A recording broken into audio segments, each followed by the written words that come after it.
because you have to file a number of motions in the trial court before you ever can go up to the next level Court of Appeals.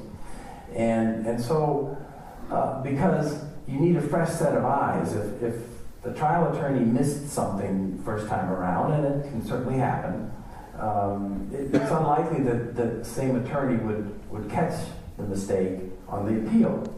So you almost always change and get new attorneys on your direct appeal, and that's what happened in Stephen's case.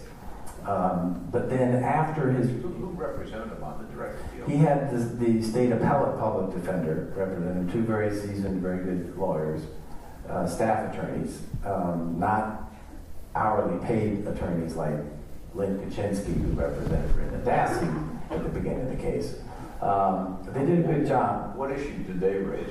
They had a number of issues, including we had challenged the multiple searches. They basically locked down the Avery auto salvage yard for 8 days, and they only had one search warrant until the very, very end. And one of the arguments we raised was that that was an illegal search, that when they finished searching Stephen's house, the trailer the very first night, they were done. For them to re-enter, they should have gotten another search warrant. That was one of the issues. There was an issue with the jurors, the Denny issue, the third party suspect that we wanted to point the finger at. They raised that issue as well, and a number of others. Like I said, it was pretty extensive. So then after his direct appeal is done, though, in the United States, you're not entitled to have an attorney appointed to represent you if you can't afford one beyond your first appeal.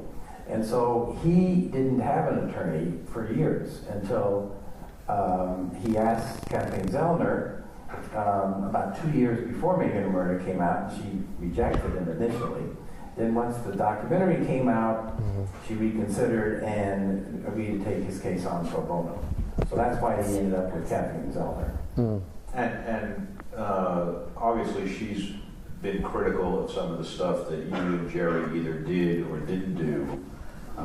For example, she's claimed that you didn't point the finger at other people, which what I'm hearing you say is that was actually an issue that you did raise on direct appeal. We did actually raise that on direct appeal. We named a number of suspects, including the ones that she's now naming, Bobby Dassey and Scott Potter. But the judge denied us the opportunity to do that because he argued we didn't show that any of those people had a motive, which the irony in that is that in a criminal case, the state never has to prove motive of the defendant. And yet somehow a defendant must show motive before he can tell the jury that somebody else might be the killer or the perpetrator of whatever crime it is. It's a real double standard in the law. It's a rule of evidence that almost all the states have something like that. And in this particular case, they expanded it in a way that really prejudiced Avery much more than prior cases. So that's one of the grounds. She's also raised several grounds of ineffective assistance of counsel, either that Dean and I should have done this or should have done that. Eventually there will be, I think, a hearing. The Court of Appeals, I think, will send it back for a hearing. At that hearing, Dean and I both will have to testify about why we did or didn't do something. And, if we made mistakes, we'll certainly answer them truthfully, those questions, and admit that, because that's part of her job as a post-conviction attorney. She needs to do that. I do about half appeals. We have to do that as well. The reality is that this is a human endeavor, and people can miss things, even when you're trying the best you can, because you're in the heat of the battle as the trial is beginning, a condensed period of time, you've got to get ready. And but I can't speak in great detail about the specific decisions we made or didn't, whether to use the particular expert, for instance. Someone asked a question about that.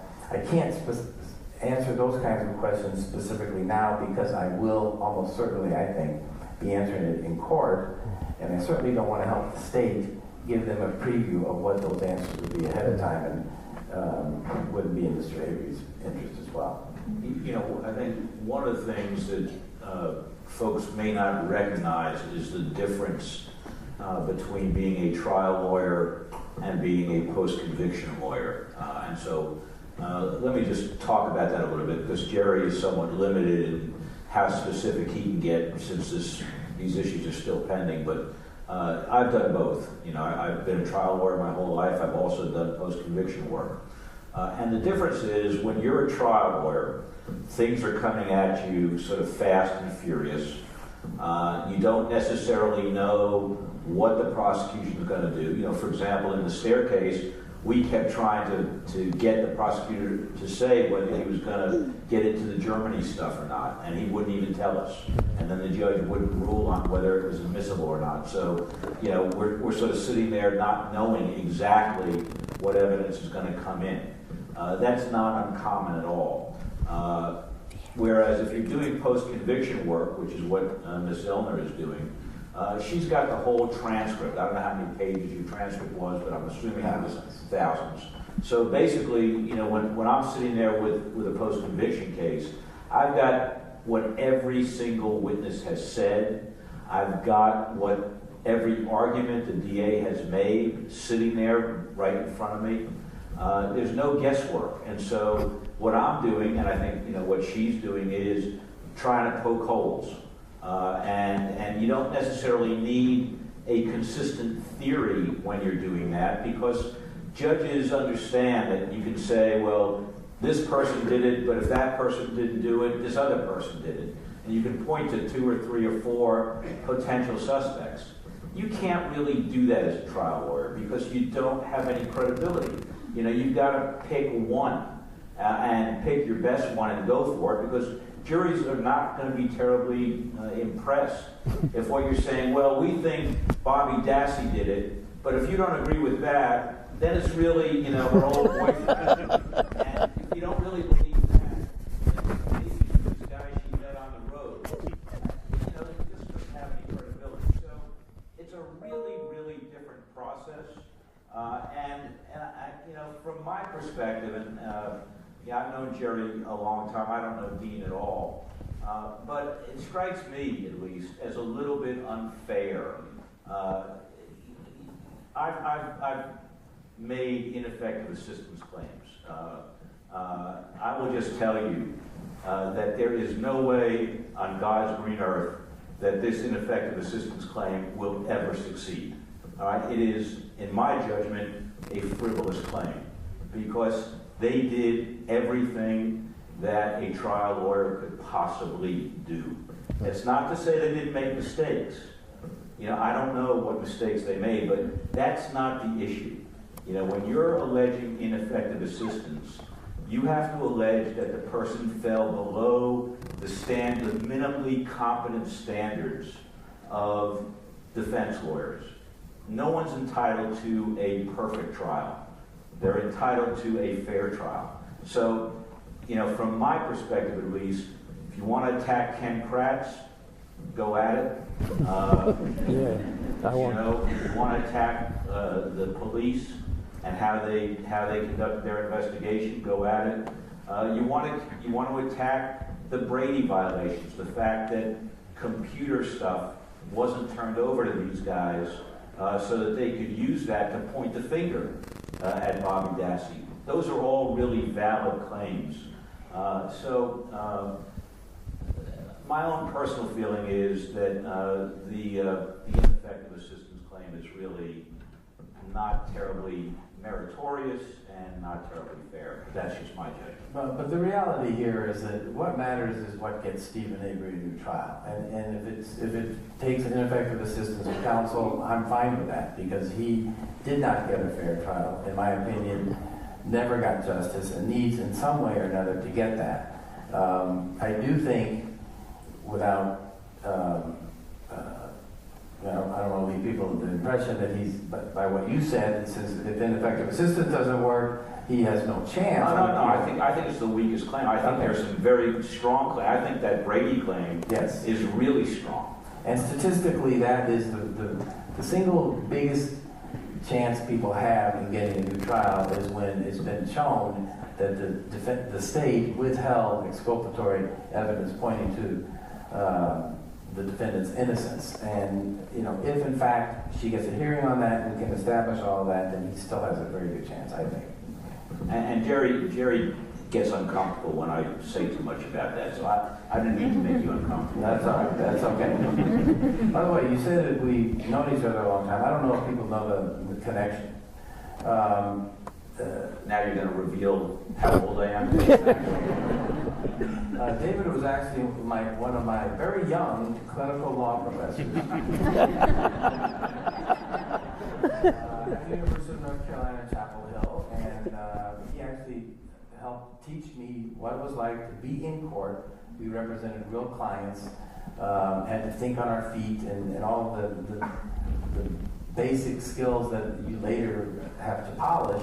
David was my mentor, and so it's kind of ironic that we were both many, many years later involved in documentaries that became big hits, and so little did we know. Yes. All right, here's a question about that. Why is the documentary filmed in such proximity to the crime? So did they know then that it would become such a controversial documentary? Yeah, it's an interesting question, because little did I think in 2003 that I'd be sitting in Stockholm, Sweden, talking about the Peterson case to 400 people who I've never met before, who have watched me in court. So none of us had any idea where this was going to go. They were just interested in doing a documentary on the criminal justice system in the United States. And that's really what sort of led us, or at least led me, to be willing to listen to them and to agree once we negotiated several things that, from my perspective, protected attorney-client communications. Because, oftentimes when people come to you and they want to do a film or a TV show about a case, it's all about, who did it, what happened, it's sensationalized, and they're really not interested in the process. They're interested in, the story, who's guilty, what happened. That wasn't their approach at all. They had done another documentary called Murder on a Sunday Morning, which, if you haven't seen it, is a really excellent crime documentary. It involved a Academy Award winner. Yeah, they won the United States Academy Award for Best Documentary in '99 or 2000. And that documentary was about a poor black defendant who was represented by a public defender. And they finished that, and then they were looking for another case to study the American justice system, and they wanted something that involved someone who was not poor, who had the means to defend themselves. So they went looking for that case. So if you've heard that, we contacted them, or Michael hired them, or I, reached out to them, none of that's true. They found us. And it wasn't about whether this case was going to become famous. It was about a study of the criminal justice system, and that's what they focused on. And to this day, I don't think the filmmaker cares whether Michael Peterson is innocent or guilty. It's not the point of the film, and it's really not my point in being here to talk about you. We'll talk about various things as the evening goes on, but what I really like about it, and why I think it's been so successful, is because it provides an incredible window into how the criminal justice system in the United States works, and into what criminal defense lawyers actually do, as opposed to how social media or the general media portray what we do. And so that was sort of my motivation, and none of us had any idea that it was going to turn into this.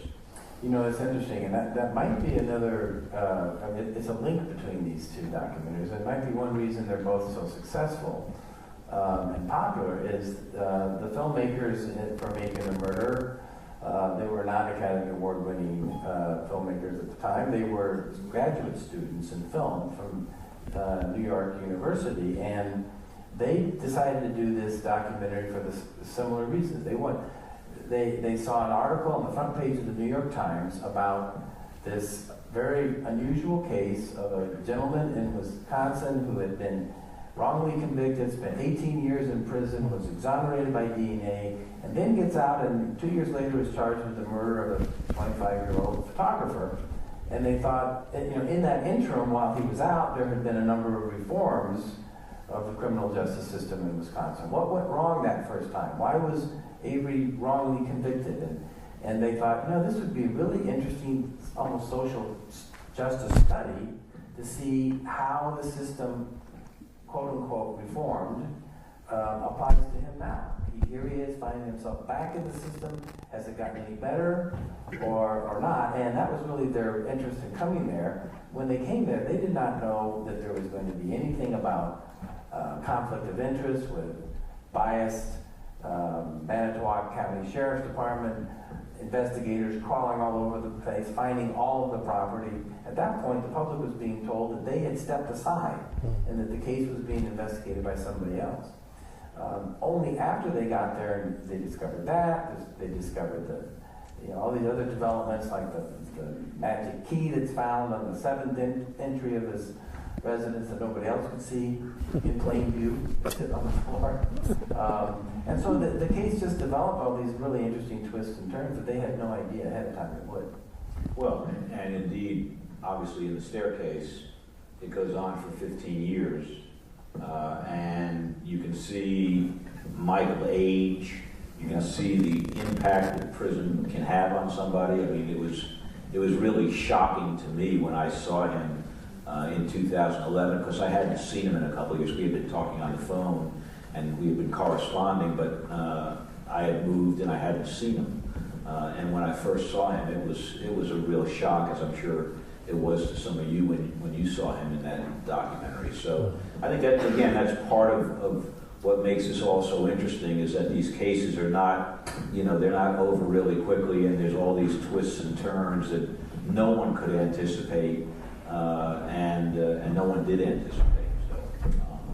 So just to follow up on sort of where Kathleen Zellner is going and what you guys did.